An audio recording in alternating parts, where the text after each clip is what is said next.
Hello friends, Radhe Radhe. તો સાંજ માટે કે સવાર માટે સરસ બનતો નાસ્તો જો નાના મોટા બધાને ભાવશે અને એકદમ ટેસ્ટી પણ છે અને હેલ્ધી પણ છે. તો વિડીયો જરૂરથી પૂરો જોજો. તો સૌપ્રથમ લઈ લીધા છે લીલા ધાણા અને એક મોટો બાઉલ ભરીને આપણે લીધી છે મેથી. તો બંનેને સરસ રીતે ધોઈ લીધા છે અને ઝીણા સમારી લીધા છે. ત્યાર પછી આપણે લીલા મરચાં 2 લીધા છે, 8 થી 10 કલી લસણ ને એક મોટો આદુનો ટુકડો લીધો છે. પહેલાં ખાંડણીમાં આપણે આદુ ઝીણા સમારી લેશું અને લીલા મરચાં જે લીધા છે તેને પણ ઝીણા સમારી લેશું અને લસણ આપણે તેમાં ઉમેરી દઈશું. ત્યાર પછી એમાં થોડું આપણે મીઠું ઉમેરીશું. બસ આ મસાલો ખંડાય એના માટે જ આપણે થોડું મીઠું ઉમેરવાનું છે, બાકી મીઠું આપણે પછી પણ ઉમેરવાનું છે. તો આપણે થોડું મીઠું ઉમેરી દઈશું જેથી કરીને સરસ રીતે આ મસાલો ખંડાઈ જાય, એકદમ પેસ્ટ બની જાય. ત્યાર પછી આપણે એક મોટા વાસણમાં બાજરીનો લોટ લીધો છે. બાજરીનો લોટ તમે જે તમારા પ્રમાણે લઈ શકો છો. મેં અત્યારે મોટા 2 વાટકા લીધા છે. તો બાજરીનો લોટ આપણે સરસ રીતે ચાળી લેવાનો છે. આ બંને વાટકા આપણે લોટ લીધો છે તે ચડાઈ જાય તે પછી આપણે ચણાનો લોટ લેવાનો છે. આપણે 2 વાટકા ભરીને બાજરીનો લોટ લીધો છે તો અડધો વાટકો આપણે ચણાનો લોટ લેશું. તેને પણ સરસ રીતે ચાળી લેશું. ત્યાર પછી આપણે તેમાં મેથી અને ધાણા જે સમારીને રાખ્યા હતા તેને આપણે ઉમેરી દઈશું. ત્યાર પછી આપણે તેમાં આદુ, લસણ અને મરચાંની પેસ્ટ એ પણ આપણે તેમાં ઉમેરી દઈશું. ત્યાર પછી આપણે તલ લીધા છે, 1 થી 2 ચમચી જેટલા આપણે તલ ઉમેરવાના છે અને બાકીના તલ આપણે રોલ વાળવા માટે વાપરશું. ત્યાર પછી સ્વાદ અનુસાર આપણે મીઠું લઈ લેશું. મીઠું ઉમેરી દઈશું. 1 ચમચી જેટલું આપણે મરચું પાવડર, અડધી ચમચી જેટલું હળદર અને ખટાશ માટે આપણે 2 ચમચી મોટી ભરીને આપણે દહીં ઉમેરવાનું છે અને મોણ માટે આપણે 2 મોટા ચમચા તેલ ઉમેરીશું. ત્યાર પછી તેમાં 1 ચમચી જેટલી આપણે ખાંડ ઉમેરી દઈશું. આ બધું જ આપણે હાથેથી મસળી લઈશું. જરૂર હોય તો પાણી ઉમેરવાનું, આમ તો તેનાથી જ લોટ બંધાઈ જાય. બધું જ આપણે મિક્સ કરી લેશું અને ધાણા અને મેથીને તો સરસ રીતે આપણે મસળવાના છે.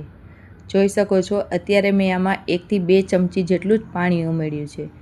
તેનાથી જ આપણો લોટ સરસ બંધાઈ જશે. અને બસ બધું જ આપણે મિક્સ કરી દઈશું અને સરસ આપણો લોટ એવો બાંધી લેશું. મસળાઈ જાય ત્યાર પછી તેમાં આપણે થોડું તેલ પણ ઉમેરી દઈશું. અને ફ્રેન્ડ્સ, મારી બીજી પણ ઘણી રેસીપી મારા ચેનલ ઉપર છે, તે પણ તમે જરૂરથી જોજો અને આ હેલ્ધી નાસ્તો એકવાર તમે જરૂરથી બનાવજો. ખૂબ જ ટેસ્ટી બને છે. તો આપણે આ લોટ બંધાઈ ગયો છે તેના નાના નાના એવા રોલ વાળી લેશું. રોલને વળાઈ જાય પછી આપણે તેને તલમાં ભભરાવી દેવાનું. તલ ફરતે ચોંટી જાય પછી તેને હાથેથી થોડા દબાવી નાખવાના જેથી કરીને લોટમાં સરસ રીતે ચોંટી જાય તલ, કે પછી નીકળે નહીં. રોલ માથે સરસ તલ ચોંટી ગયા છે. તેવી જ રીતે આપણે બીજા પણ રોલ તૈયાર કરી લેશું. જોઈ શકો છો બધા જ રોલ તૈયાર થઈ ગયા છે અને તેમાં તલ પણ બધા ફરતે આપણે સરસ રીતે ચોંટાડી દીધા છે. ત્યાર પછી એક મોટો ચાયણો લઈ લેવાનો, જે કાણાવાળો આવે એમાં ફરતે આપણે સરસ રીતે તેલ લગાવી દઈશું જેથી કરીને તેમાં રોલ તેમાં ચોંટે નહીં. તો બધા જ રોલ આપણે તેમાં એક એક કરતાં આપણે રાખી દઈશું અને એવી રીતે રાખવાના કે જેમાં બધી જ વરાળ બધા જ રોલમાં પહોંચી શકે. એક મોટો તપેલું લઈ લીધો છે, તેમાં પાણી ગરમ કરવા મૂકી દીધું છે. ત્યાર પછી જે આપણો ચાયણો હતો તેને પણ તેની માથે રાખી દઈશું અને માથે ઢાંકણ ઢાંકી દઈશું અને 10 થી 15 મિનિટ આપણે તેને થવા દઈશું. સરસ રીતે બફાઈ જાય ત્યારે આપણે ઢાંકણ ખોલી લેશું.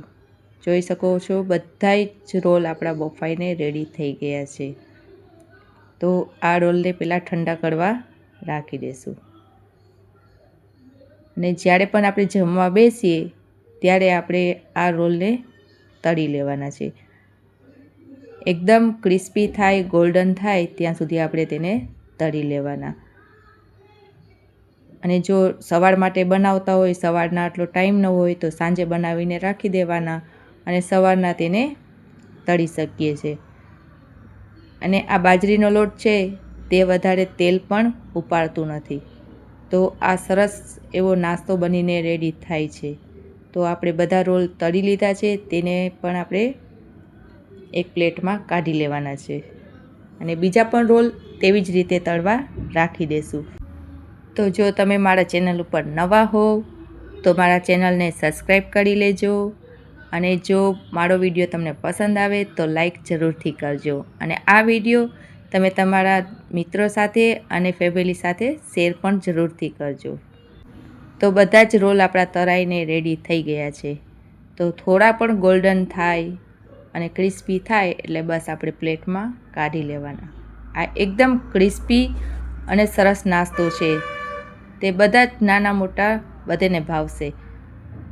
જોઈ શકો છો એવા ગોલ્ડન બ્રાઉન થઈ ગયા છે રોલ. અને આ ટેસ્ટી નાસ્તો સવારના પણ તમે ખાઈ શકો, સાંજે પણ ખાઈ શકો. એકદમ ટેસ્ટી છે. એકવાર જરૂરથી આ રીતે ટ્રાય કરજો. ને જો વિડીયો પસંદ પડ્યો હોય તો લાઈક શેર જરૂર કરજો. અને આ ગ્રીન ચટણી સાથે મેં અત્યારે સર્વ કર્યું છે. ખૂબ જ ટેસ્ટી લાગે છે. અને જ્યારે પણ બનાવો તો વધારે જ બનાવો છું, કારણ કે ઓછા જ પડશે.